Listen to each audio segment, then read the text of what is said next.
Muy buenos días. Vamos a informar. Hoy es el 105 aniversario de la Marcha de la Lealtad. Recordemos esta gesta histórica de los cadetes del Colegio Militar cuando se inicia el golpe de Estado contra el presidente Madero, cuando hay una rebelión de militares, todos con el antecedente de haber participado durante el Porfiriato en actividades represivas. Mondragón, Huerta, todos ellos se rebelan. Al principio Huerta supuestamente era defensor del gobierno de Madero y hay una rebelión y van a las cárceles de la ciudad y liberan a Félix Díaz, a Bernardo Reyes y a Félix Díaz. En el caso de Félix Díaz, Madero, que era un hombre bueno, le había concedido el indulto porque la rebelión en ese entonces significaba pena de muerte y estaba en la cárcel a cargo del Poder Judicial. Entonces los liberan y vienen hacia acá a tomar el palacio y aquí en el Zócalo cae asesinado Bernardo Reyes. Ese día el presidente Madero está en el castillo de Chapultepec y es acompañado en esos días a palacio, escoltado por los cadetes y por eso se conmemora hoy el día de la lealtad en el castillo de Chapultepec, hoy miércoles 9. La sonada continuó y ya conocen la triste y vergonzosa historia de que el día 23 de febrero, 14 días después del día de la lealtad, son asesinados el presidente Madero y el vicepresidente Venezuela. Ese día 23 vamos a hacer aquí en Palacio un acto recordando al presidente Madero. Antes del 23, 18, 19, lo detienen a él, al vicepresidente y al general Felipe Ángeles. Y en la intendencia del Palacio, que ahora se llama la Intendencia de la Tradición, en un museo, ahí permaneció 4 o 5 días detenido y de ahí lo sacaron para asesinar. El que encabezó el asesinato fue un militar, Francisco Cárdenas, por órdenes de Huerta, en la madrugada. Entonces hoy vamos a estar en el castillo de Chapultepec para recordar este acto de lealtad de los jóvenes del castillo de Chapultepec, defensores del castillo de Chapultepec, del colegio militar.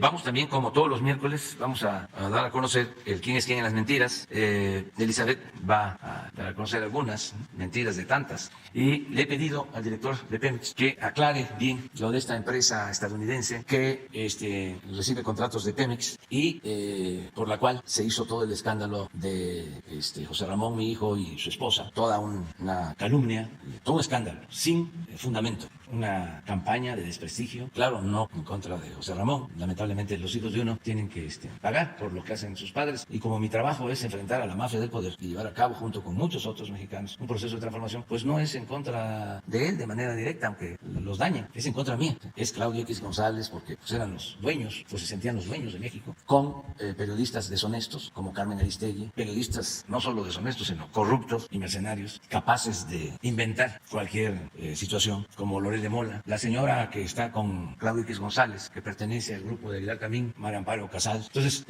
afortunadamente, siempre, como decía el poeta Díaz Mirón, he salido de la calumnia ileso, pero eso es muy importante, la honestidad. No se puede transformar un régimen de corrupción, de injusticias, de privilegios. No se puede enfrentar a una mafia de poder sin autoridad moral. La honestidad es el escudo que protege. Si no fuese eso, si yo estableciera relaciones de complicidad con dirigentes, empresarios, políticos, no tendría autoridad moral ni tendría autoridad política y no podría llevar a cabo, junto con muchas mujeres y hombres, un proceso de transformación como el que está en marcha, porque me tendrían agarrado. No podría yo hablar, no sería libre. Entonces es muy importante esto para los jóvenes que quieren hacer política, dedicarse a este noble oficio. No tienen que pensar solo en el dinero, en el poder. Tienen que pensar fundamentalmente en los ideales, en los principios. Si el propósito es hacer dinero, no es la política el sitio, el lugar para lograr ese propósito, que es legítimo.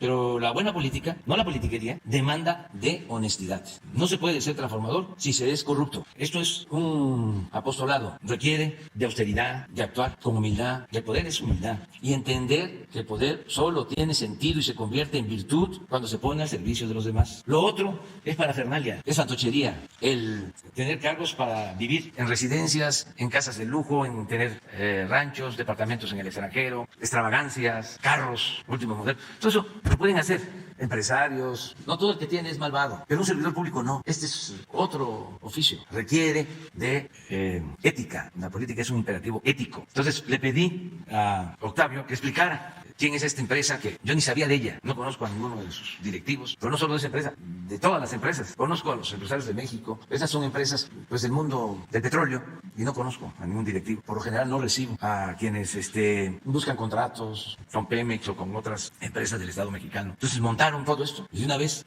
adelanto que le quiero pedir en aras de la transparencia a Loret de Mola si nos puede decir cuánto gana al mes y quién le paga. Voy a esperar la respuesta. No quiero, porque es importante aclararlo, que se escude diciendo de que es su actividad privada, porque no es así, es una actividad pública. Y además se necesita saber qué empresas son las que están financiando, quiénes son los dueños de las empresas. Como también aprovecho para volver a solicitar al gobierno de Estados Unidos, hoy que vaya al embajador, te lo voy a recordar, que nos diga por qué le da dinero, le otorga dinero el gobierno de Estados Unidos a la agrupación de Claudio X González. Hasta ahí le vamos a dejar. Bueno, pues pero hay un asunto también importantísimo, que pues nos da mucha satisfacción, aunque es un caso lamentable, ¿no?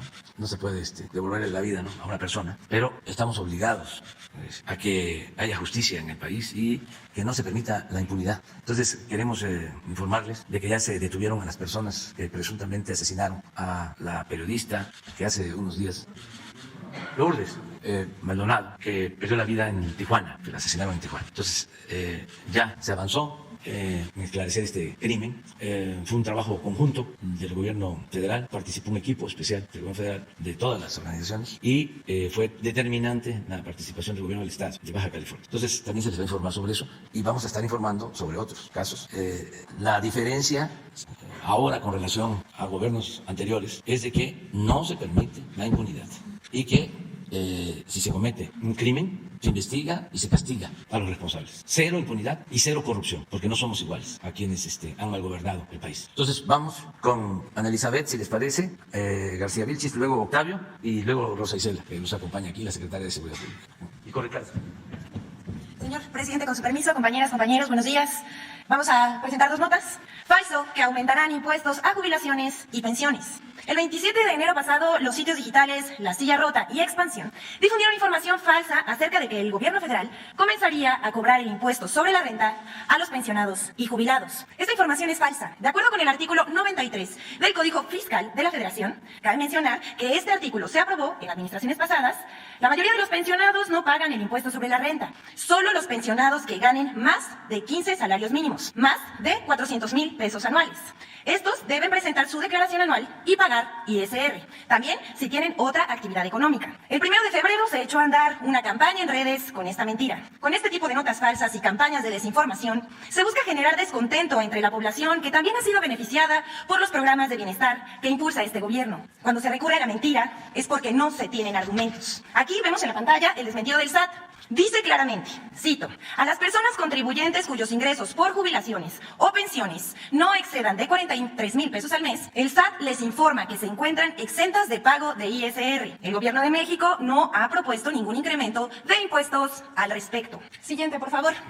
Falso cateo a FEMSA de parte del Ejército Mexicano. A través de la página de Facebook recibimos esta semana una denuncia sobre un canal de YouTube llamado Alerta Express, que reproduce mentiras con títulos sumamente amarillistas, difamando el quehacer del gobierno federal. Esta vez publicó un video con el título Ejército catea a famosa empresa. AMLO clausura este negocio. Esto pasó hoy. El video fue difundido tras la invitación del presidente Andrés Manuel López Obrador al diálogo con el director general de FEMSA, José Antonio Fernández Carvajal, para analizar públicamente las tarifas de electricidad que pagan los OXXO, y si es verdad o no, que no pagan lo justo. Esta información difundida a través de este canal de YouTube es falsa. Incluso la propia empresa desmintió a través de su departamento de comunicación social que esto haya sucedido.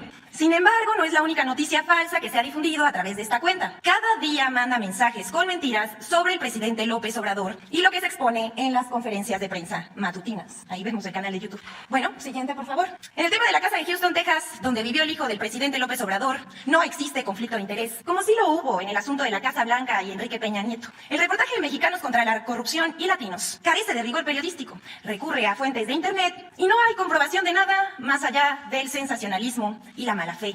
Latinos y Mexicanos contra la Corrupción y todos los demás que reprodujeron acríticamente su reportaje no pudieron demostrar conflicto de interés, pero sí mostraron muy poca ética periodística.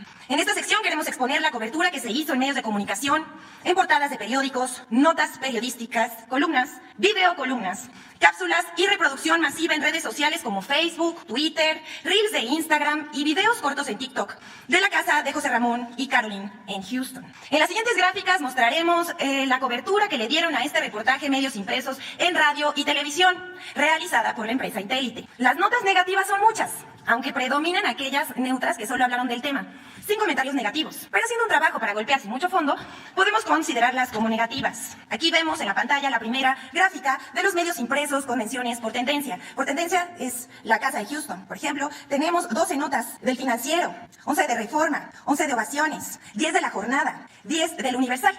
Pero veamos la opinión en impresos con menciones sobre la casa de Houston. El Universal, 9 menciones. El Financiero, con 6 menciones. El Economista, con 5 menciones. Veamos la televisión. Bueno, con Ortega a las 10, 13 menciones. Y en otras noticias, 8 menciones. La Octava Noticias, con 8 menciones. De 1 a 3 con Luisa Cantú, 7 menciones. Pero veamos el radio. Aristegui Noticias, 19 menciones. Noticias MBS, primera emisión, 16 veces. Y así podemos ver qué tantas menciones tuvieron. Los líderes de opinión con más menciones negativas. Veamos, Loret de Mola, Catón, Osvaldo, René Delgado. Pero veamos el alcance que tuvo este tema por líder de opinión. Es verdaderamente escandaloso.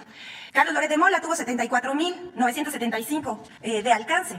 ¿Me pueden pasar la gráfica donde dice cuánto se mencionó, la anterior? ¿Cuántas veces se mencionó el tema? Bien, aquí es. Sí, en un total, el tema de la casa de Houston se mencionó en los medios de comunicación 390 veces, del 28 de enero al 7 de febrero, es decir, 11 días. Y dicen que no es campaña. ¿Es cuánto, presidente? Su permiso, señor presidente. Muy buenos días a todas y a todos, representantes de los medios de comunicación.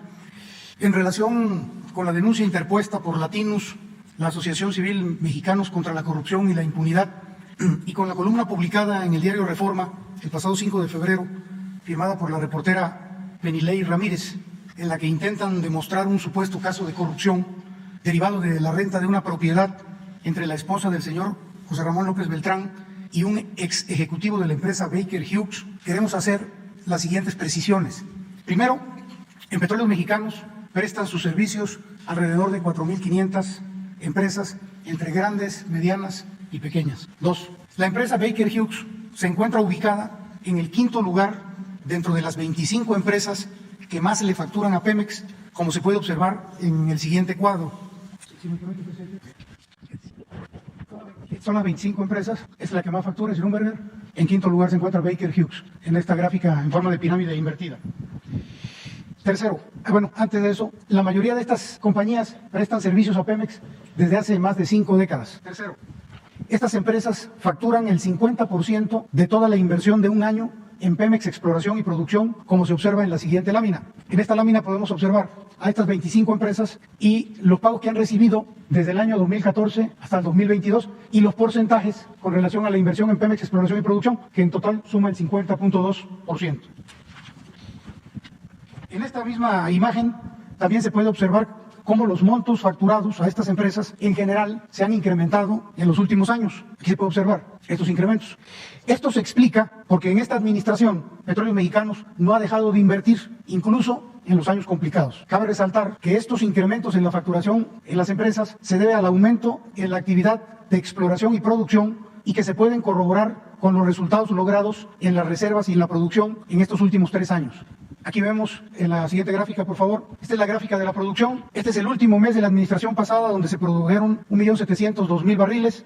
Estos son los 2 primeros años de esta administración, donde se logró estabilizar la caída de la producción. No hay que olvidar que veníamos de una caída de 15 años consecutiva hasta aquí. Durante el 2019 se estabilizó la producción, en el 2020 hubo un ligero incremento, ya en el 2021 hubo un incremento de producción, en el mes de diciembre del 2021 otro incremento, y este es el resultado del primer mes de este año. Entonces ustedes pueden observar cómo en materia de producción, debido a la inversión, ha habido un incremento en la producción. La siguiente lámina se refiere también a las reservas, a la exploración. También ahí traíamos una tendencia histórica de caída en la producción, en las reservas. ¿Qué significa esto? Que se extraía más petróleo del que se incorporaba en las reservas. Por eso vemos que en el 2013 habían 13.900 millones de barriles que cayeron a 13.400, a 12.400, a 9.600, a 8.000, hasta llegar a los 7.000 que nosotros recibimos. A partir de esta administración se han venido incrementando las reservas, porque ahora se extrae menos petróleo del que se repone con las reservas. De 7.000 en el 2020 ya estamos en 7.200, en el 21 en 7.400 y en este año en 7.500. Esta es la inversión que se ha hecho en Pemex y a eso obedece el incremento en la facturación de estas empresas. También se explican estos incrementos en la facturación porque a nivel mundial Pemex, junto con la empresa Petrobras, empresa petrolera de Brasil, fueron las únicas empresas que incrementaron de manera significativa, sobre todo en los años del COVID, su gasto de inversión, como se observa aquí en la gráfica. Todas las demás empresas, sus inversiones fueron marginales, incluso algunas, entre ellas las más grandes, Total, Chevron, Exxon, tuvieron incluso una desinversión en esos años. Entonces, Pemex no ha dejado de invertir. En general, todas las empresas que trabajan para Pemex han incrementado su facturación derivado de una mayor inversión de la empresa. Para que quede más claro, en Petróleos Mexicanos no hay empresas consentidas ni que hayan sido creadas en la presente administración. En el caso de Baker Hughes, que tiene presencia en nuestro país y en Pemex desde hace más de 60 años, logró sus mejores montos de contratación en los años 2008, 2012 y 2014, es decir, en las administraciones de los expresidentes Felipe Calderón y Enrique Peña Nieto, como se puede ver en la siguiente gráfica. Aquí están el histórico de contratos de Pemex con Baker Hughes: 2008, 458 millones de dólares, 2012, 409, 2014, 524.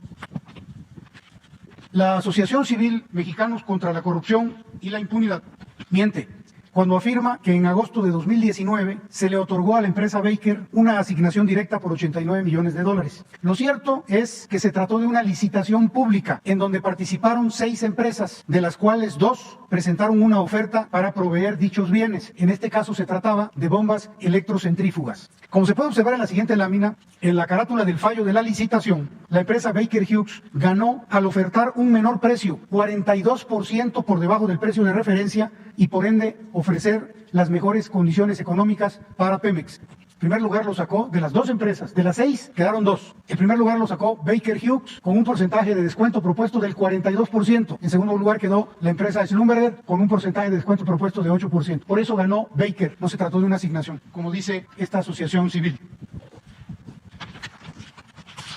En el caso de la columnista del diario Reforma, Penilei Ramírez, se observa que desconoce los diversos tipos de contratos que se manejan en Pemex. Esto se observa cuando ella afirma que a la empresa Baker se le dieron ampliaciones a contratos por más de 100 millones de dólares, debido a que ignora que no se trata de ampliaciones, sino de órdenes de servicio previstos en los acuerdos referenciales y que están permitidos por la ley. Esa es la razón por la cual la Auditoría Superior de la Federación no cuestionó por qué se había hecho esta supuesta ampliación, como lo señala la propia periodista. Y esto es así, porque la auditoría, a diferencia de ella, sí conoce los esquemas de contratación que se aplican en Pemex y que en este caso no corresponden a una ampliación, sino a órdenes de servicio. Vale la pena precisar que es una orden, es un contrato referencial. Un contrato referencial es el que tiene como finalidad proveer bienes y servicios a Pemex durante al menos 5 años. Durante este tiempo, por medio de solicitudes de órdenes de trabajo, pueden adicionarse montos a los contratos marco en función de las necesidades de los proyectos. Estos requerimientos no son discrecionales, sino que se basan en un catálogo de precios preestablecidos. Por ejemplo, veamos en la siguiente gráfica el contrato en cuestión, el de Baker Hughes. La siguiente, aquí está. Este contrato tiene como finalidad prestar servicios integrados de perforación y terminación de pozos exploratorios. ¿Cuáles son esos servicios? Cementación, introducción de tubería de revestimiento, fluidos de perforación, disparos, servicios de pesca y molienda, registros geofísicos, colgadores, etc. Estos servicios para la perforación de estos pozos: órdenes de servicio 01, el pozo Balcá, el pozo Olbotón, el pozo Ita, Sillán, exploratorio A, exploratorio 1, Tema, Solot, Salcitún, en el caso de las órdenes de servicio 2, para el Tetl, el Balcá, el Chi, el Chijil, etc. Cuando los pozos pozos requieren estos servicios, acuden a este contrato referencial que ganó la empresa Baker. De manera que si este pozo requiere un servicio de cementación, ya tenemos a quién solicitarle ese servicio y no tener que perder tiempo en una licitación para prestarle los servicios a la perforación de estos pozos. Así funcionan estos contratos. Cada vez que se requiere un servicio, del monto total se descuenta la orden de servicio, se descuenta el monto correspondiente. Las órdenes de servicio se levantan al amparo de un contrato específico o convenio. Cada vez que se requiere una orden de servicio, se hace un convenio para restarle al monto original del contrato la orden de servicio requerida. Los precios previstos en los contratos referenciales para bienes y servicios garantizan que la compañía, en este caso Baker Hughes, no puede venderle a nadie por debajo de los precios pactados con Pemex, ya que de lo contrario tendría que resarcirnos ese diferencial. Estos contratos son estándares en la industria internacional petrolera y no solo garantizan las mejores condiciones económicas para petróleos mexicanos, sino que permiten ahorrar tiempos, porque ya no tenemos que andar licitando cada servicio que requieren los pozos cuando se perforan. Invitamos a todos los interesados en el tema, incluidos los detractores de este gobierno, a que visiten la página electrónica de Petróleos Mexicanos, en donde van a encontrar un micrositio denominado Pemex Más Transparente, en el que se publican las empresas que trabajan para Pemex, todas, los contratos con sus respectivos montos, las fechas de pago, los montos pagados y los adeudos. O sea que quien requiera de alguna información no necesita inventar, no necesita buscar en lo oscurito. Pemex publica toda la información concerniente a sus contratos y a sus pagos. Y también en ese micrositio se van a encontrar una ventanilla de atención a dudas sobre pagos, adeudos y cualquier otra problemática asociada a contratos, la cual opera de forma electrónica y tiene plazos de respuesta no mayor a 10 días. Esperamos que con esta información quede aclarado esta falsa información que publicaron estos medios. Señor presidente, es cuanto. Con su permiso, señor presidente. Buenos días a todas y todos. Buenos días a mis compañeros de gabinete. Informar que en el transcurso del día de ayer y de esta madrugada, en Tijuana, Baja California, fueron detenidos 3 presuntos responsables del homicidio de la periodista Lourdes Maldonado, ocurrido el pasado domingo 23 de enero. De acuerdo a la investigación encabezada por el fiscal especial del caso y el fiscal general de Baja California, se ha dado seguimiento puntual a cada una de las evidencias que permitió girar orden de aprehensión y actos de persecución, así como solicitar órdenes de cateo al juez de control. Este esfuerzo interinstitucional se coordina a través de la Mesa de Construcción de Paz que encabeza la gobernadora Marina del Pilar Ávila, en la que participan la Secretaría de Gobernación, la Secretaría de Seguridad y en operaciones técnicas la Secretaría de Marina, la Secretaría de la Defensa Nacional y también la Coordinación Nacional Antisecuestros y el Centro Nacional de Inteligencia. Queremos, a pesar de que continúan las investigaciones, agradecer a los vecinos, a las vecinas y a los ciudadanos por la aportación de valiosa información. Continúan las investigaciones para dar con todos los responsables de este lamentable crimen. Lo importante es que estamos cumpliendo la instrucción del señor presidente de dar con los responsables del delito y de no permitir la impunidad, es decir, de cumplir con las acciones de cero impunidad y cero corrupción. Ahora le doy la palabra al subsecretario de Seguridad, Ricardo Mejía, para que amplíe la información con los detalles correspondientes. Con su permiso, señor presidente, secretaria. Bueno, comentar que es parte de la instrucción que nos dio el presidente de la República de cero impunidad, en el caso que ya refería la secretaria Rosicela Rodríguez, de la periodista Lourdes Maldonado, quien fue victimada el pasado domingo 23 de enero. El presidente, en reunión del gabinete, dictó instrucciones para que de manera inmediata un equipo se constituyera en Tijuana, Baja California, en la Fiscalía General de Justicia del Estado, para contribuir a las investigaciones. De tal suerte que el día 25, un grupo donde participa Sedena, Semar, Gobernación y la Secretaría de Seguridad, a través de la CONACE y CNI, se constituyó en Tijuana, Baja California, con el fiscal general Ricardo Carpio y también con la anuencia de la gobernadora María del Pilar Ávila. Como se refirió, hay 3 detenidos, presuntos autores materiales de los hechos que derivaron en la muerte de Lourdes Maldonado.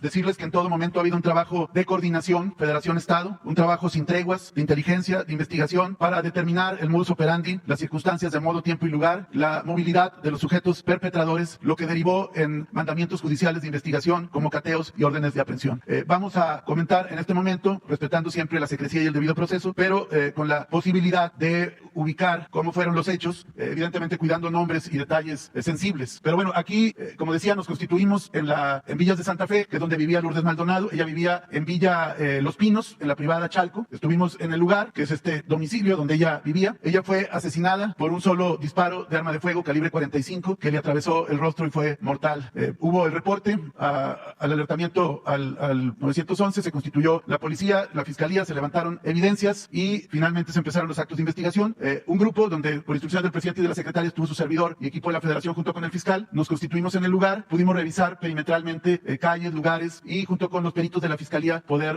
realizar alguna logística de seguimiento. Este es el lugar, ahí se pudo identificar en videos vecinales, por eso reiterar el agradecimiento a la ciudadanía, como aquí lo dijo la secretaria, un vehículo taxi que estuvo precisamente el día domingo 23 durante momentos previos al evento y posteriores merodeando la vivienda de la periodista Lourdes Maldonado y que sería clave para determinar los hechos. Siguiente, aquí está el punto, el domicilio donde vivía Lourdes Maldonado. Tuvimos conocimiento de algunas cámaras, la que estaba fuera de su domicilio desafortunadamente había sido desconectada previamente, pero pudimos junto con la fiscalía y el equipo ubicar otras y además a través de colaboración vecinal y cateos poder recuperar más videos. Aquí se observa el taxi donde se condujeron los perpetradores, que esto nos permitió identificar la trazabilidad y después dar con los perpetradores. Siguiente, aquí esta es la calle que hace esquina con la privada donde vivía Lourdes Mendoza. Esta calle es Vista Dorada, es la Lourdes Maldonado, rectifico, perdón. Aquí es donde la calle principal, aquí es donde estuvo circulando el vehículo taxi y aquí hay privadas. Ella vivía en la privada Chalco y por aquí estuvo pasando el taxi, dio varias vueltas de reconocimiento. Aquí en las imágenes pues se ubicó al conductor y a dos sujetos que estuvieron en la parte del copiloto y en la parte posterior del vehículo. Este estuvo circulando varias veces, identificando y tratando de ubicar el momento preciso en que ella arribara a su domicilio. Siguiente. Esta es la calle principal, Vista Dorada. Esta es la privada donde vivía la víctima, la privada Chalco. Aquí se agrupa por villas, es Villas de Santa Fe y se agrupa por villas. Ella vivía en Villa Los Pinos, en la privada Chalco, esquina con Vista Dorada. Se pudo captar que a unos metros de la privada Chalco, en Villa Dorada, ahí estuvieron los perpetradores, por ahí se estacionó el taxi, por ahí estuvieron esperando y haciendo diferentes maniobras. El vehículo se pudo ubicar,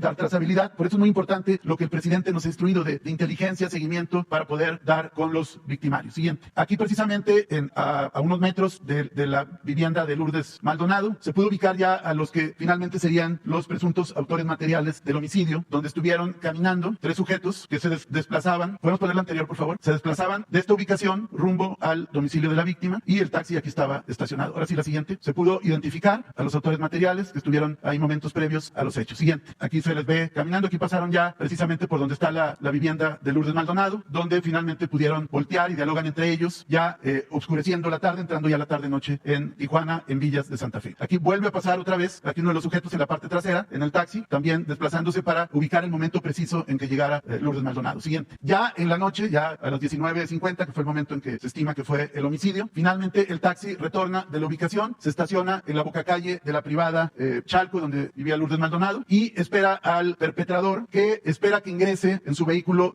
Lourdes Maldonado. Aquí precisar que en la privada se ingresa con un control que abre una reja y es cuando puede ingresar el vehículo. En ese momento el perpetrador, que había descendido del taxi, sigue la trayectoria de la puerta que cierra el acceso a la privada y de manera inmediata, de un solo disparo, termina con la vida de Lourdes Maldonado. Entonces aquí es el momento que está el taxi estacionado a unos metros de la vivienda, sube el autor material y aquí emprende la huida. Esta es toda la reconstrucción y reiterar el agradecimiento a vecinos y sobre todo reconocer el trabajo de la Fiscalía General de Baja California, del fiscal, la disposición de la gobernadora y el trabajo interinstitucional que llevó a cabo este equipo del gobierno federal, siguiendo la política del presidente de cero impunidad. ¿Es cuánto? Pero la investigación continúa, esto es muy importante. Todavía hay diferentes pesquisas y actos de investigación. No se ha logrado todavía determinar el móvil, pero tenemos confianza en que a partir de las entrevistas sujetas a control judicial y todos los pactos posteriores se pueda determinar. Sigue la investigación. Esta es una primeras detenciones muy determinantes, pero esto continúa y seguramente en breve se logrará esclarecer también. Con permiso. Bueno, pues eso es la información. También de enviar un saludo, nuestra felicitación, nuestros mejores deseos a don Abán Carrillo, primer mexicano, una final de patinaje artístico en las Olimpiadas de Invierno de Benín. Está en la final, hoy compite y realmente es algo artístico, excepcional y le deseamos que le vaya muy bien. Lo merece, ya lo he hecho. Es algo inédito, nunca se había llegado a la final. Muy bien, abrimos, vámonos en medio, ustedes dos, hombre y mujer, el compañero de Espejuelos, la compañera y la compañera, ¿sí?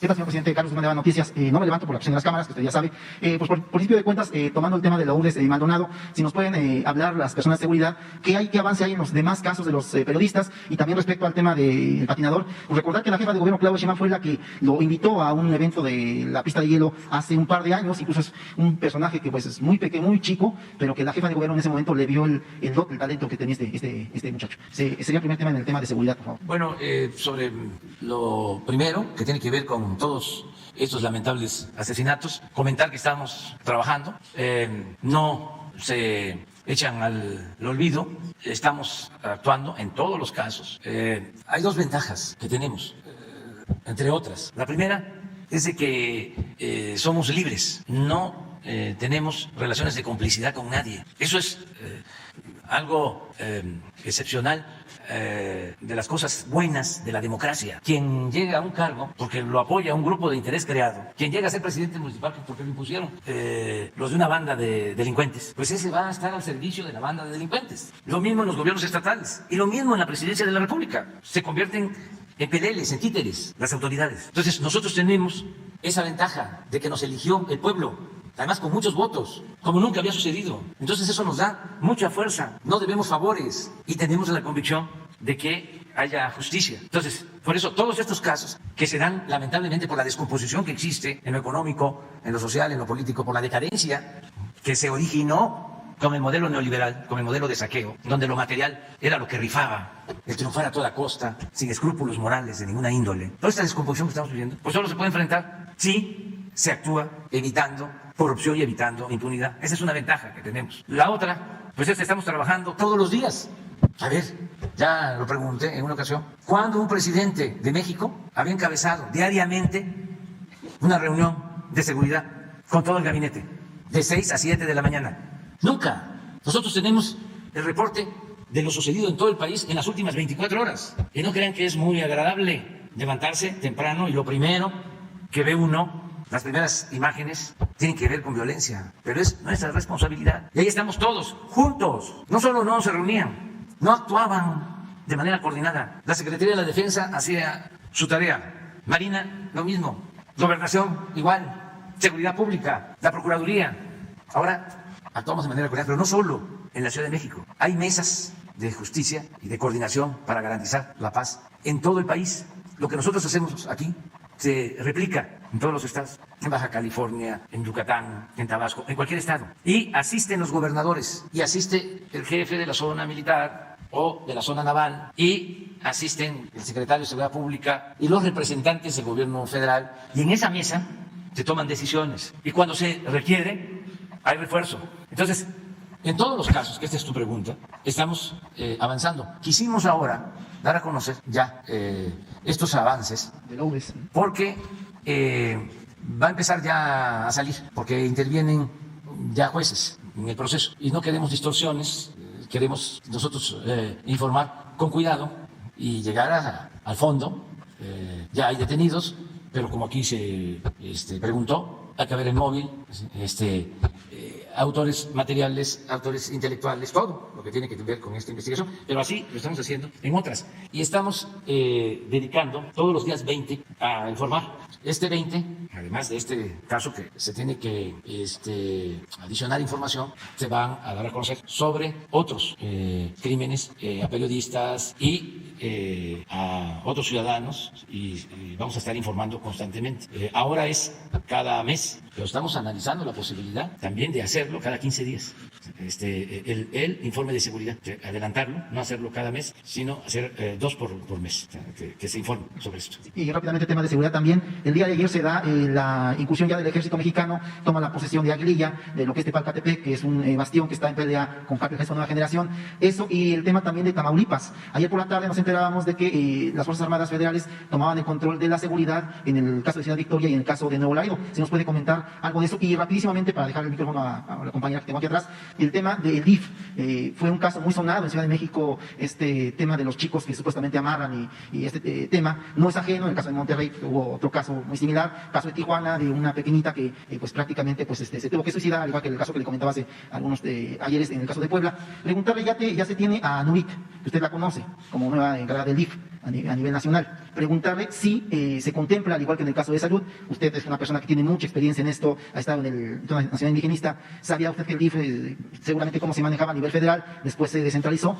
A raíz de todo esto que ha pasado y del CIPINA que regresa ya a ser parte del DIF, si se contempla la posibilidad de federalizar nuevamente el sistema DIF para que tenga la fuerza que tenía hace algunos años, señor presidente. Bueno, lo de Aguililla y lo de Tamaulipas es parte de la información que se tiene. Ya en algunos medios se está difundiendo. Lo cierto es de que se está actuando de manera conjunta en Michoacán desde hace algún tiempo, con opciones para la población, trabajo, bienestar. Se integró un grupo multidisciplinario para entregar apoyos, becas, darle trabajo a los jóvenes. Ya llevamos tiempo trabajando en esto y ahora se avanzó. Todo con la recomendación de respetar derechos humanos. Pero más adelante vamos a informar, porque todavía se está trabajando. Acerca del DIF, vamos a fortalecer el DIF. Tenemos buena coordinación con los estados, con los DIF estatales. Ahí no creo que se requiera con urgencia la federalización. Además, tenemos que ser muy realistas. Faltan muchas cosas, porque la verdad era mucho el atraso. Se abandonó el gobierno. Y no solo eso, se destruyó el gobierno. Me refiero al gobierno para servir al pueblo. El gobierno como comité al servicio de los saqueadores funcionó muy bien, pero el gobierno para servir al pueblo se destruyó. Entonces, vamos a federalizar los sistemas de salud. En eso sí. Y estamos también avanzando mucho en lo educativo, pero tenemos que definir bien nuestras prioridades para no dejar las cosas incompletas, inconclusas. Entonces ya vendrán otros que van a seguir llevando a cabo cambios en lo administrativo. Acerca de lo que comentas de estos lamentables hechos de niños aquí en la Ciudad de México, ya está informando el gobierno de la ciudad, pero seguramente hoy va a informar, o mañana, la jefa de gobierno, que constantemente está rindiendo cuentas, ¿no? Eso es lo que puedo comentar. Sí, muy rápidamente, ayer por la mañana, después de la conferencia matutina, el senador con licencia, gobernador Samuel García, efectuó igualmente ruedas de prensa como las de usted. Daba a conocer la posibilidad de que el próximo lunes ya se pudiese retomar las clases presenciales como se efectuaba antes de la pandemia, de forma muy normal. Rápidamente pedirle su opinión al respecto, señor presidente. Muchísimas gracias. Pues qué bueno, se están tardando en algunos estados, en escuelas. Ayer leía yo que ya regresaron en el Colegio de México, escuelas presenciales, lo celebro. O sea, son muy importantes las clases presenciales. Y ya se están inscribiendo, se están apuntando, se están abriendo más escuelas en el nivel básico, ya lo vimos. Muchas gracias a las maestras, a los maestros, se han portado muy bien.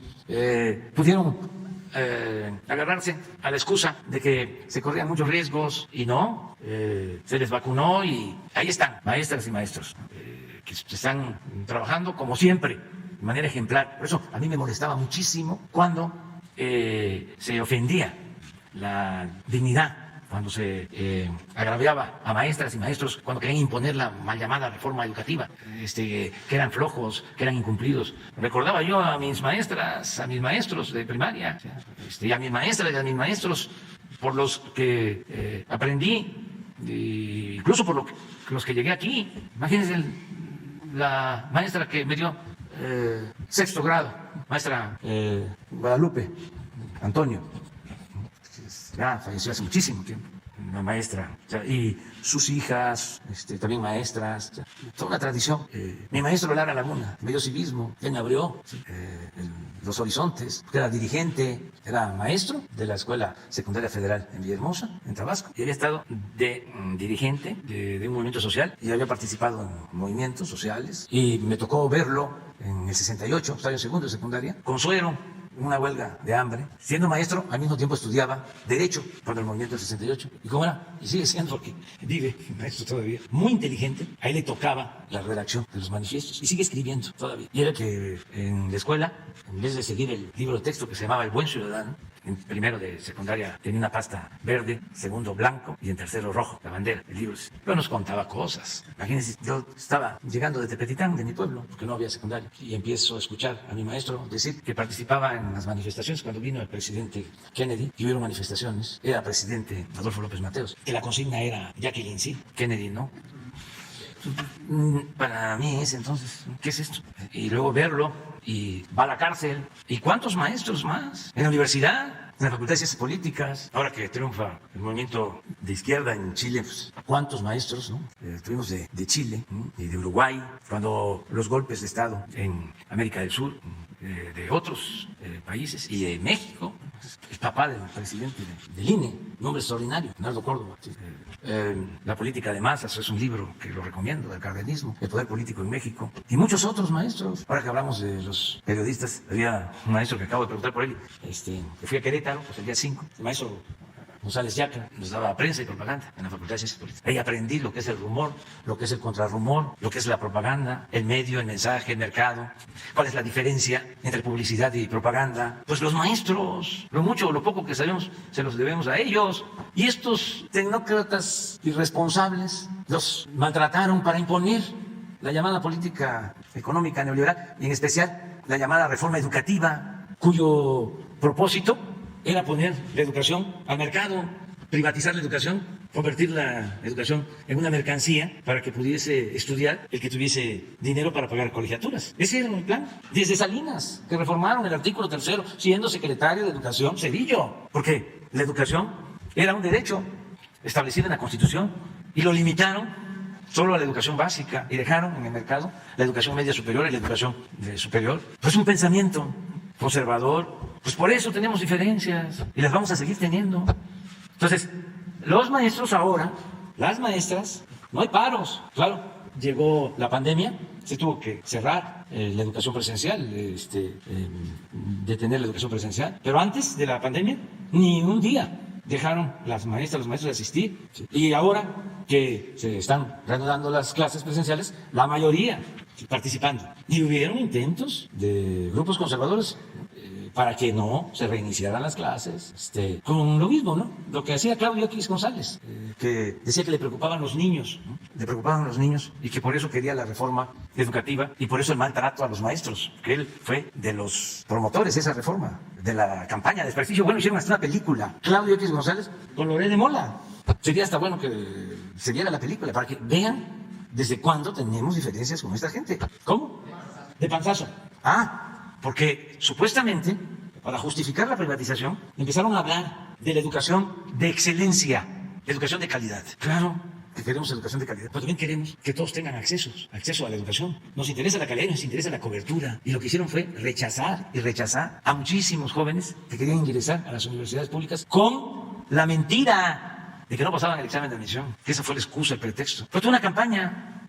Que también había que llevar a cabo la reforma, porque se vendían plazas y que si no se llevaba a cabo la reforma, se iba a seguir vendiendo plazas. Nosotros no vendemos plazas. Una vez dije, porque pues también no hay que enojarse, hay que tener sentido del humor en todo esto, que el único que vendía plazas era el secretario de Educación, el que estaba antes. Uno que viene desde Salinas, que fue el de comunicación de Salinas. Otto Granados, que son lo mismo, ¿no? Estuvo de comunicación, bueno, no se puede comparar, pero lo que es el cargo de Jesús...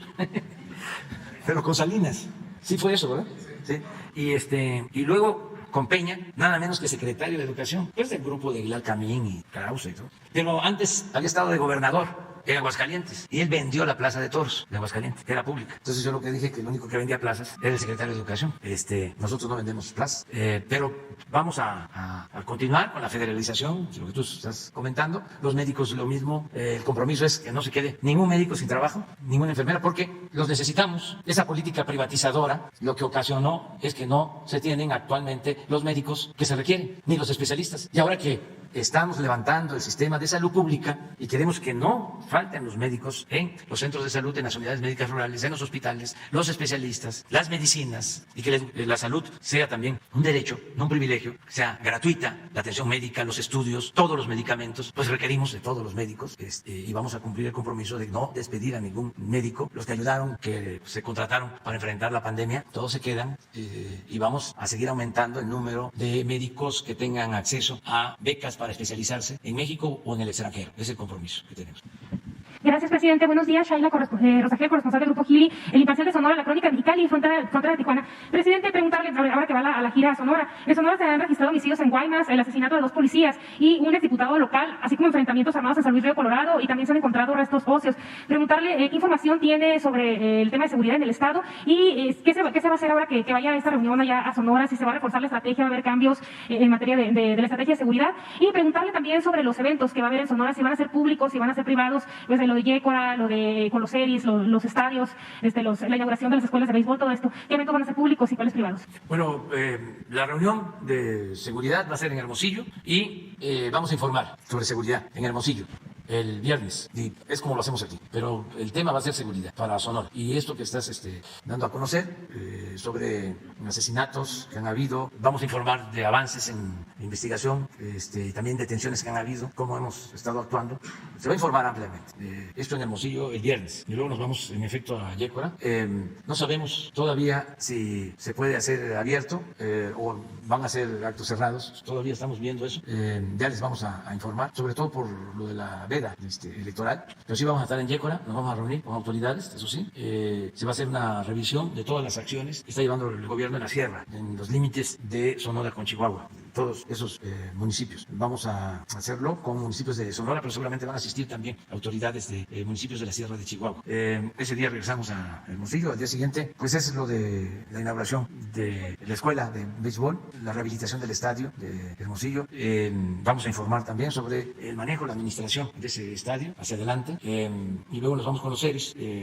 Ahí también vamos a tener un diálogo con ellos. Me va a acompañar pues casi la mayor parte del gabinete a Sonora, todo el gabinete de bienestar y el gabinete de seguridad, y posteriormente ese mismo día, en la tarde, el sábado, vamos a estar en Guaymas, en el puerto, porque se va a dar a conocer el plan para la modernización del puerto. También no sabemos si va a ser abierto, cerrado, pero sí vamos a eso y se va a dar a conocer. A lo mejor nosotros no vamos a transmitir los eventos, pero ustedes sí pueden estar. Creo que así va a ser. Sí va a haber medios presentes. Sí, pero nosotros no vamos a transmitir. Y el domingo vamos a tener una reunión con los pueblos yaquis para evaluar el plan de justicia yaqui, cómo vamos en lo del agua, la tierra, los programas de vivienda, de mejoramiento urbano, salud, seguridad, porque ahí se está actuando también de manera especial en los pueblos yaquis. Y luego nos vamos a Obregón y ahí vamos al estadio y a la escuela también de béisbol de Obregón. Ese es el programa y nos regresamos de Obregón. Vamos por Hermosillo y regresamos por Obregón. ¿La reunión con los yaquis va a ser en Bicam o en qué pueblo va a ser de los pueblos de Yo ellos? creo que Bicam. Pero al rato les dicen exactamente.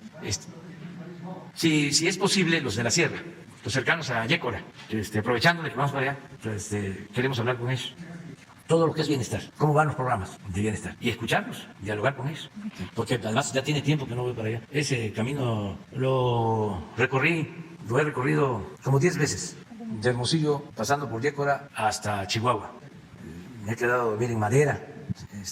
Toda esa región la conozco, todos los municipios de Sonora y todos los de Chihuahua, toda la sierra. Pero quiero ir ahora, porque pues no he ido como presidente. Quiero ir para allá. Presidente, una segunda pregunta, y aprovechando que está también la secretaria Rosa Isela, que traía también este tema, preguntarles cómo les fue con el arranque del programa piloto de la regularización de autos ilegales ahí en Tijuana, que fue hace unos días, si tienen datos de cuántos autos se regularizaron, cuánto ingresó de recursos con el programa piloto, y si se va a extender a otras aduanas este programa piloto. ¿No tienes datos todavía? 10. Es que ya se empezó. A ver.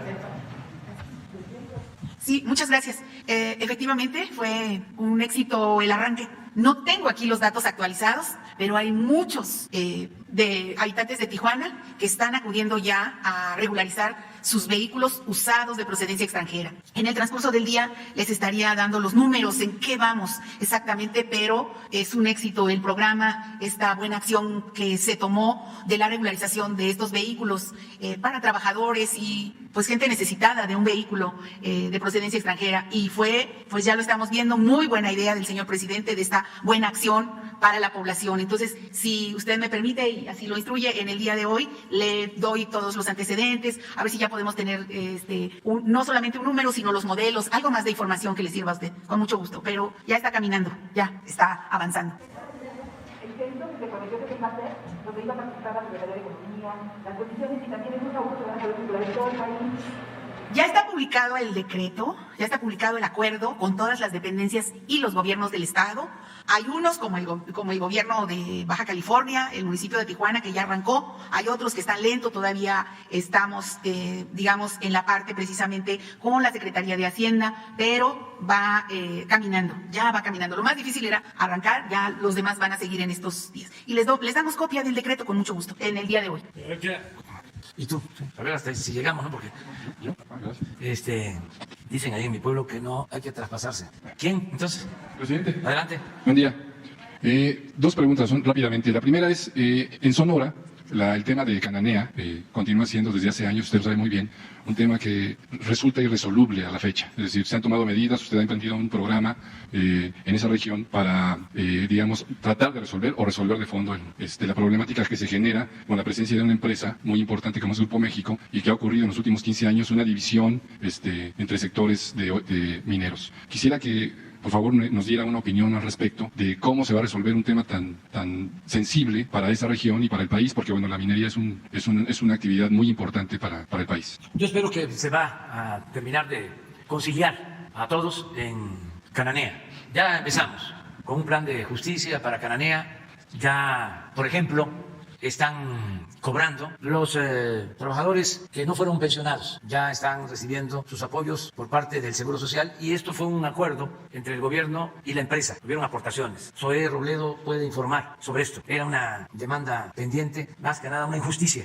Ya se les está pagando a los pensionados. Se resolvió recientemente lo del reparto de utilidades, porque la minería fue una actividad que tuvo auge en los últimos tiempos. Está todavía en auge y había diferencias acerca de lo que le correspondía a los trabajadores de reparto de utilidades. Se llegó a un acuerdo. Se está avanzando para el abasto del agua. En el caso de Cananea, se está resolviendo el problema de salud, de la atención médica. Se está trabajando en el análisis del agua del río Sonora por los derrames que contaminaron. Esto que tiene que ver con la empresa minera del Grupo México. Pero hay todavía pendientes. Y el pendiente principal es la confrontación que existe entre el sindicato minero que encabeza Gómez Urrutia y la empresa que dirige Germán Larrea. Yo le voy a pedir al secretario de Gobernación, porque esto nos va a ayudar mucho, que hable con los dos. Es un asunto de trabajadores, estamos atendiendo a los trabajadores y lo vamos a seguir haciendo, pero también es un asunto de representantes, pues, arriba. No hay que olvidar que se generó todo este conflicto, se agravó, porque hubo un choque hace 10, 12, 15 años entre la empresa y el sindicato de Gómez Urrutia. Entonces se cruzaron denuncias. En aquel entonces tenía más fuerza la empresa que el sindicato, y esto llevó a que Gómez Urrutia se fuera a Canadá, casi como exilio, que optara por vivir allá para protegerse. Entonces regresó porque nosotros queremos la conciliación y queremos que el gobierno pues esté al servicio de todos, que no sea un gobierno de una sola parte. Y todo esto se ha venido entendiendo. De todas maneras quedan asuntos pendientes. Hay una demanda de un supuesto dinero, y digo supuesto no porque diga yo que es un invento, sino que pues hay que esperar a que se demuestre, ¿no? Dicen los abogados, no usan la palabra supuesto sino presunto. Entrega de recursos de la empresa, que era para los trabajadores, un 5% que se reclama. Está en el Poder Judicial en el caso, pero se atiza, ¿sí?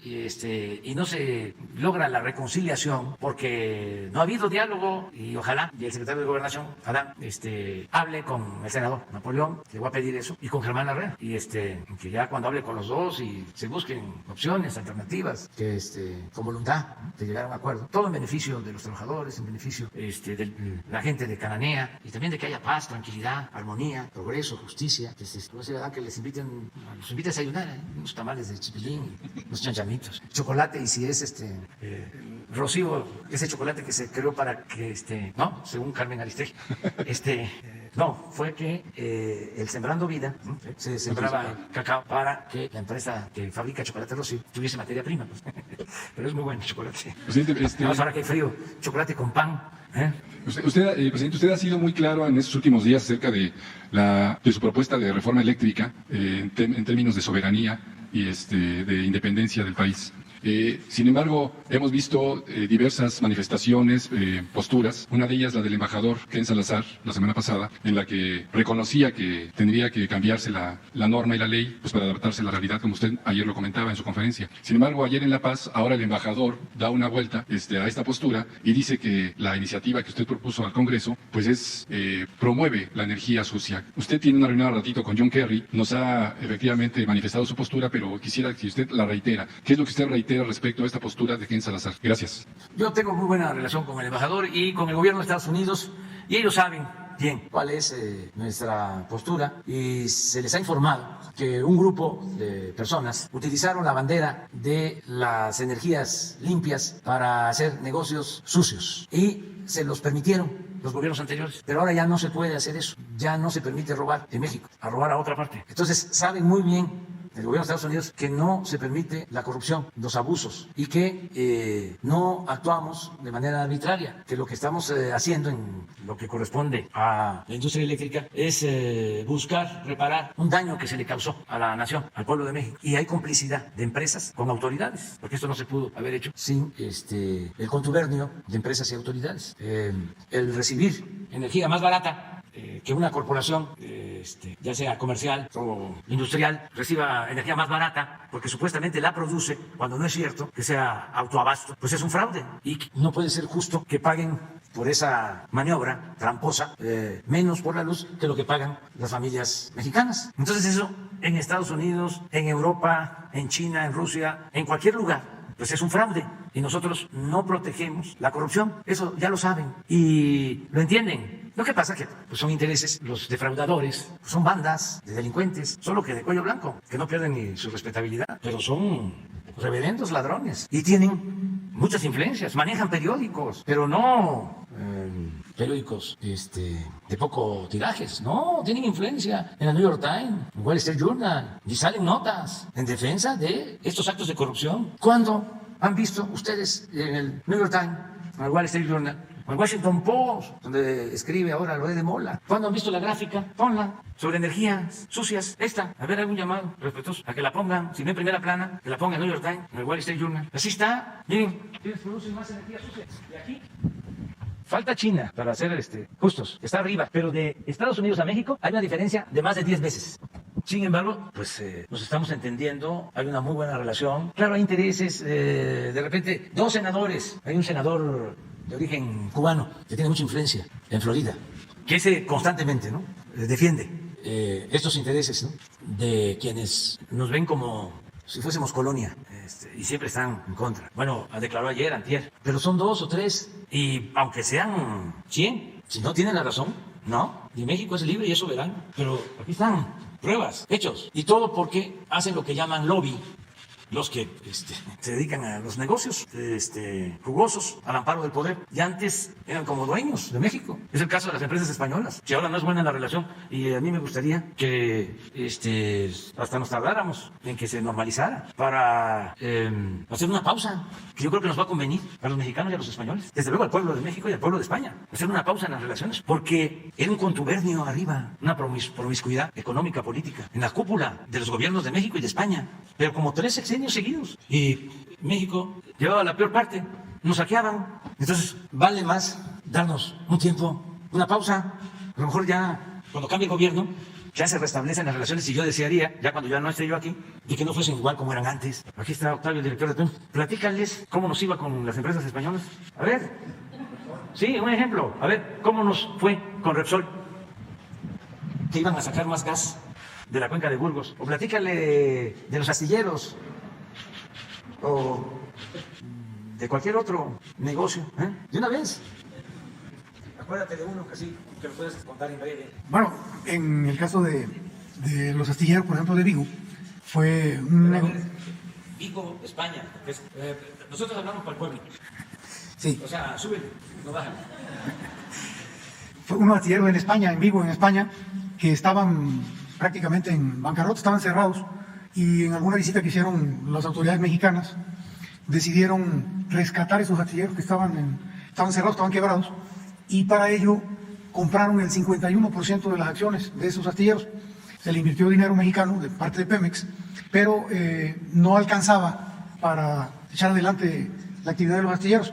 Entonces se les encargaron construir unos barcos para prestarle servicio a Pemex. Se les llama floteles, porque son unos barcos muy grandes, con capacidad para 600 personas, para que duerman 600 personas, que prestan servicio en las plataformas, sobre todo en Campeche.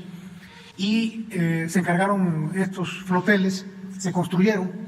Cuando se terminaron de construir los floteles, resultó que Pemex no los requería, no los necesitaba. Se les habían encargado nada más para darle el negocio, para darle viabilidad a los astilleros. Y entonces se decide que había que venderlos porque no se requerían. Lo curioso del asunto es de que estos barcos, que habían costado cada uno de ellos alrededor de 80 millones de euros, pues cuando se ofrecieron en el mercado, nadie quería pagar arriba de la mitad de lo que le habían costado a Pemex. Entonces, no solo fue un tema de que se les dio dinero, se les compraron acciones, sino que se les dio un trabajo que se cobró a un sobreprecio, y al final del día la empresa siempre producía pérdidas. Pemex nunca ganó un solo centavo. No solamente fue la compra de acciones, sino una cantidad de dinero que garantizaba los trabajos que hacían los astilleros y que estaba respaldado por Pemex. Y esa negociación en esta administración, presidente, la concluimos. Logramos recuperar el precio, el dinero que habíamos invertido en las acciones y lo que teníamos respaldando como garantía los trabajos de esa empresa, pero fue indudablemente un pésimo negocio para Petróleos Mexicanos. Como ese, muchísimos, caso que comentaba el presidente de Repsol, pues fue una serie de proyectos para extraer gas en la cuenca de Burgos. Eran contratos que en aquel entonces le daban todas las ventajas a la empresa Repsol, una empresa española, que al final del día perforaron miles de pozos que no tenían mayor duración, eran pozos que se perforaban, duraban produciendo muy poca cantidad durante muy pocos meses, pero el negocio no consistía en perforar para extraer gas, sino en perforar para darle utilidad a la empresa, porque esta cobraba por la perforación de los pozos. Al final del día, pues no fue exitoso ese proyecto y hoy día, pues ya conocemos la historia. Pemex importa gas. Por cierto, que derivado de esos proyectos de producir gas en esa zona, presidente, cuando llegamos, nos encontramos con un contrato que tenía Pemex con una empresa que había construido un gasoducto de Poza Rica a la refinería de Tula, y ese gasoducto, pues evidentemente era para transportar gas. Cuando nosotros nos enteramos de esto, preguntamos que si cuánto gas se traía de allá, y resultó que no se traía nada de gas, y preguntamos que si desde cuándo no se traía gas, y la respuesta fue que nunca se trajo gas. A esta altura habían transcurrido 5 años de que se había construido el gasoducto. Era un pago que se hacía del orden de $4.2 millones, alrededor de 100 millones de pesos mensuales, que se pagaron durante 5 años por no transportar absolutamente nada. Y esto se hizo en la lógica de que se iba a producir mucho gas en esa zona. Nunca se desarrolló el proyecto, no hubo producción, pero sí se construyó con un privado el ducto y durante 5 años estuvimos pagando esas cantidades. También desde el principio de esta administración, el presidente nos dio la instrucción de suspender los pagos, de cancelar ese contrato, y hoy día pues ya no está en vigor. Pero bueno, infinidad de asuntos. Bueno, ya es la hora, no nos vamos a malpasar. Ya es la hora de cena y vamos al colegio militar. ¿Mande? Sí, la pausa es, vamos a darnos tiempo para respetarnos y que no nos vean como tierra de conquista. O sea, sí queremos tener buenas relaciones con todos los gobiernos, con todos los pueblos del mundo, pero no queremos que nos roben, así como los españoles no quieren que lleguen de ningún país y hacen bien a robarles, pues tampoco queremos nosotros. Entonces vamos a esperar, porque era mucho. O sea, Calderón tenía a Repsol. No, Iberdrola viene de Fox, ¿sí? Y antes, pero Iberdrola, cuando empiezan con toda la reforma eléctrica. Luego, Calderón, Repsol. A Repsol le dan este contrato de Burgos, que como lo establece, se puede probar, Octavio, no les importaba sacar gas, lo que les importaba era el contrato de obra. Entonces Pemex les pagaba a precios elevadísimos, les pagaba todo. ¿Cómo se llaman esos indirectos? Donde les pagaban los viajes,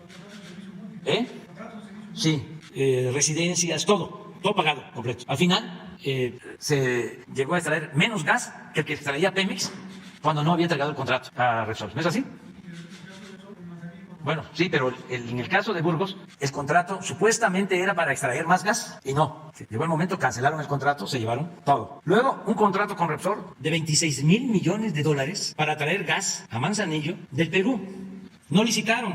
Es más, todavía no se firmaba aquí el acuerdo con la Comisión Federal de Electricidad y ya Repsol estaba comprando el gas en el Perú, asegurando de que ya lo tenía vendido en México. ¿Dónde firmaron el contrato? ¿Dónde se hizo el arreglo? En Gobernación, un afinado, que paz descanse, Muriño, lo tengo que decir porque $26 mil millones. Luego, como baja el precio del gas en Texas, ya no les resultaba a los españoles, me refiero a los empresarios, no confundir al pueblo de España, que es un pueblo que merece todo nuestro respeto, que es un pueblo trabajador, un pueblo extraordinario, un pueblo bueno. No, estamos refiriendo a los de arriba, a los de la cúpula del poder económico y político, que es la misma cosa, es una mezcolanza de poder económico con poder político. Bueno, cancelan el contrato, ¿sí? Y no pasa absolutamente nada. Luego, estoy hablando en el mismo sexenio, ¿no? Tenía acciones Pemex en Repsol, las remata, las vende a precios bajos. Al mes, esas acciones aumentan de precio. Gran negocio. Estamos hablando de Repsol. Bueno, hasta ahí me quedo, pero hay otras cosas. Sí, con Eumex, sí, pero luego viene OHL, ya esto es Peña, también española.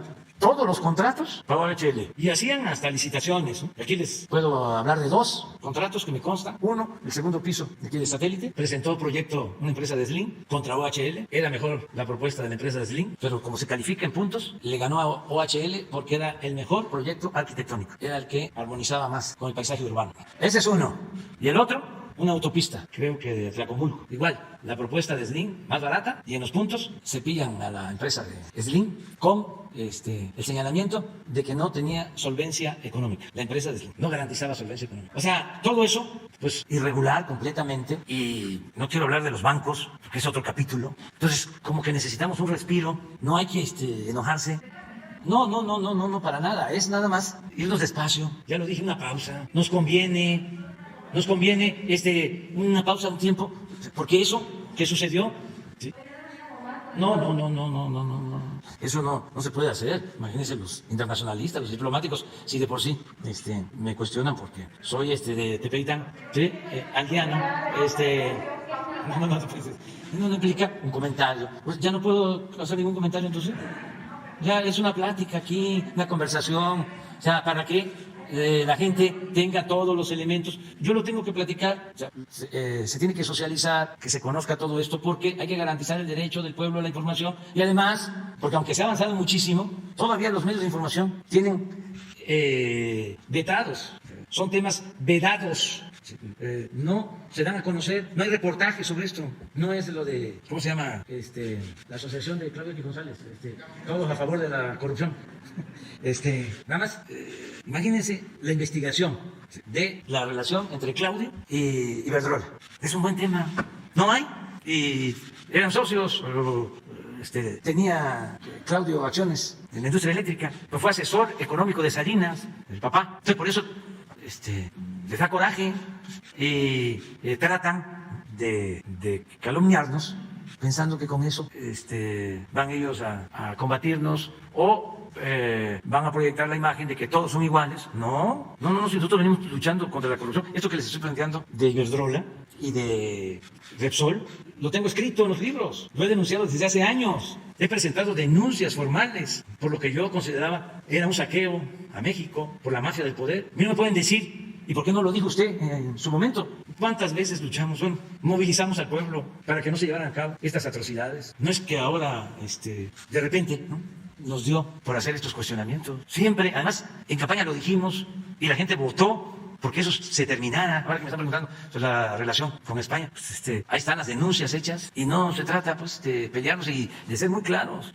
Imagínense los ejemplos del pueblo español, sus buenos dirigentes, las buenas relaciones, sobre todo en los momentos de persecución en España, cuando el franquismo, la gran labor del Real Cárdenas, cuando la República Española. ¿Cuántos españoles vinieron a México? Muchos niños y mucha gente preparada que contribuyó al desarrollo de este país y que tienen todo nuestro respeto. Y los españoles de allá, todos. El asunto es arriba. No nos debemos de confundir. O sea, no confundir lo que es un gobierno con lo que es una nación. Es distinto. Entonces, todo esto que estamos hablando eran acuerdos arriba, de las élites, y yo no sé, estaban acomplejados los gobernantes de México, no sé si hasta llegaron a recibir títulos nobiliarios, o Vargas Llosa creo que sí le dieron su título, pero se fascinaban con la relación, sobre todo con la monarquía. Pues muchos negocios, en el caso del turismo, y en la Ribera Maya, empresas turísticas, con todas las facilidades, todas. Entonces, a Marqués, a Vargas Llosa, lo nombraron Marqués, sí. Pero de los estos, no, Calderón nomás llegó a ser presidente del Consejo, ¿no?, de Iberdrola. Bueno, ya, vámonos.